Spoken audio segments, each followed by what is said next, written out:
Wakil Presiden Ma'ruf Amin menghadiri pengukuhan jajaran pengurus Komite Daerah Ekonomi dan Keuangan Syariah.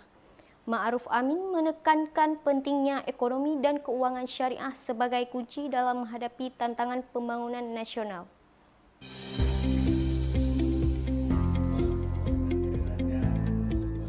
Jajaran pengurus Komite Daerah Ekonomi dan Keuangan Syariah KDEKSD Aceh yang diisi dari berbagai kalangan seperti unsur ulama, akademis, birokrat, pengusaha, hingga tokoh masyarakat dikukuhkan di Anjong Monmata pada Kamis siang.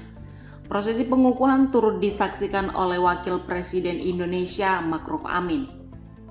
Dalam sambutannya, Wapres mengatakan ekonomi dan keuangan syariah yang mengusung prinsip keadilan yang inklusivitas dan universal dapat terus meningkat seiring dengan tingginya minat masyarakat untuk mengonsumsi produk halal.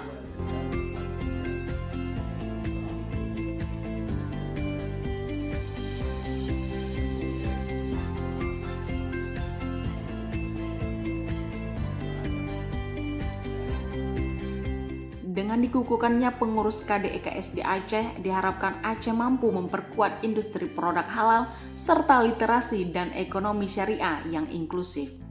Potensi ekonomi Aceh juga cukup kuat. Ya. Masyarakatnya religius, jadi sangat berkembang, sangat mungkin untuk berkembang. Ya, masalah ekonomi keuangan syariah.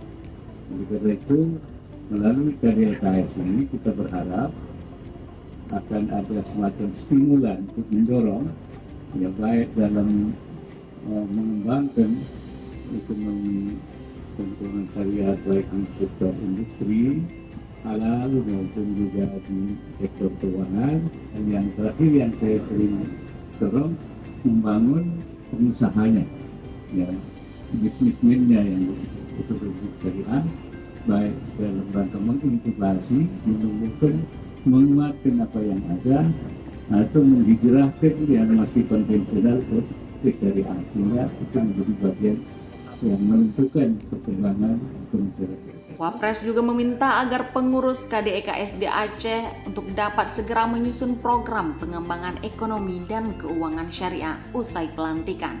Pengukuhan KDEKSD Aceh merupakan pengukuhan ke-23 di Indonesia yang dikukuhkan oleh pemerintah sebagai upaya percepatan penguatan ekonomi dan keuangan syariah di Indonesia. Dari Banda Aceh, tim liputan melaporkan untuk seputar Aceh TV.